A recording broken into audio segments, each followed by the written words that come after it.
जी दोस्तों, the Japan house से शुजा हैदर नए लेसन के साथ आपकी खिदमत में हाजिर है। आज हम एक दो वर्ड्स का इस्तेमाल आपको बताने जा रहे हैं। देखिए, छोटे छोटे वर्ड्स हैं जो ग्रामर में भी नहीं आते, वोकेबलरी में भी नहीं आते, लेकिन जापानी जो है वो इनको बहुत ज़्यादा रोज़मर्रा के बोलचाल में इस्तेमाल करते हैं। तो आइए उन अल्फाज के बारे में हम कुछ बात करते हैं। पहला वर्ड है यप्पारी। यप्पारी यप्पारी का मतलब है एज आई एक्सपेक्टेड, जैसा कि मुझे शक था, जैसा कि मेरा ख्याल था। ठीक है, करेवा यप्पारी गायजिंदा ने, करेवा यप्पारी गायजिंदा ने, करेवा यप्पारी गायजिंदा ना और ने दोनों इस्तेमाल करते हैं वो लोग। करेवा यप्पारी गायजिंदा ना क्या मतलब हुआ? करेवा गायजिंदा, करेवा गायजिंदा। गायजिन कहते हैं, गाई का मतलब है बाहर की खांजी, सोतो नो ही तो बाहर का आदमी, गायजिन बाहर का आदमी। बेसिकली इसके लिए मुहावजा वर्ड है गाई कोकू जिन, गाई कोकू जिन।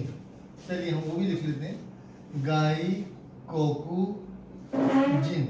जिन जो है वो हितो की खांजी है, गाई बाहर और कुनी जो है मुल्क की खांजी। इसको कोकू पढ़ते हैं यहाँ पे, ये सोतो की खांजी है, इसको यहाँ पे गाई पढ़ते हैं, और ये हितो की खांजी यहाँ पे जिन पढ़ते हैं। तो ये हो जाएगा गाई कोकू जिन। करेवा गाई कोकू जिन दिस। दिस की रफ फॉर्म क्या हो गई? दा। हम पढ़ चुके हैं दिस की रफ फॉर्म है दा, दिश्ता की रफ फॉर्म है दत्ता, और देशो की रफ फॉर्म है दारो।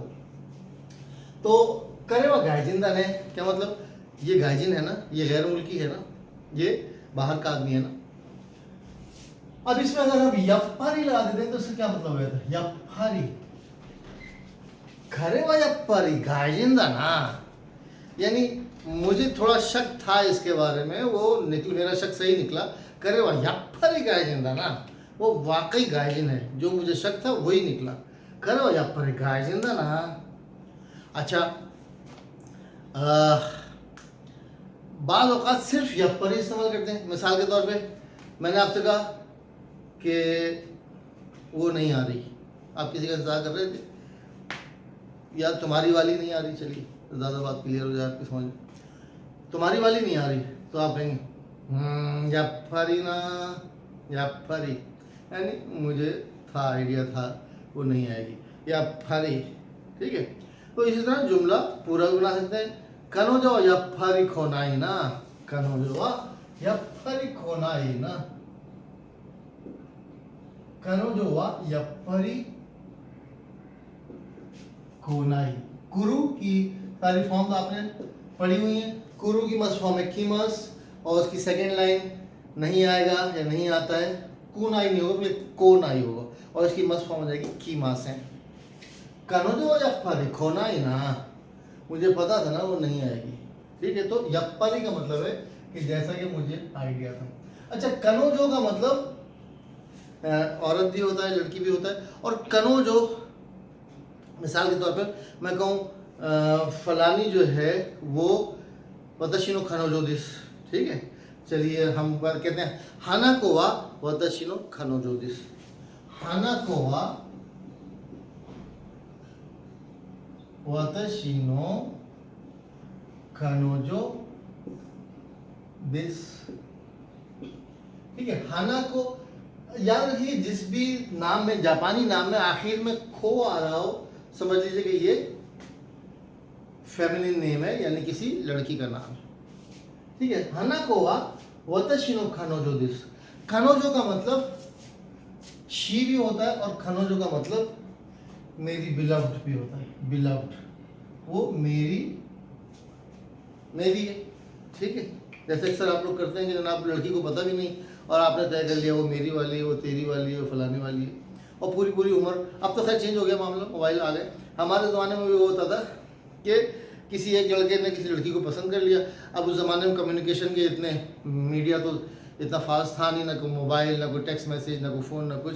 तो बस अपने ही दिल में तय कर लेते थे कि जनाब वो उस लड़की को पसंद कर रहे हैं, और अपने दोस्तों को बता देते थे। सारे दोस्त जो थे वो, यार तेरी वाली वहाँ फलानी जगह खड़ी थी, तेरी वाली वहाँ खड़ी थी।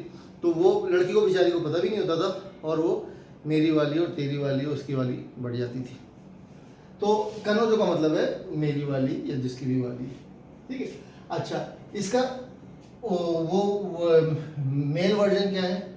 करे का मतलब है ही और करेशी, करेशी का मतलब है बॉयफ्रेंड और कनोजो का मतलब है, चलिए वर्ड मुझे याद आ गया, गर्लफ्रेंड।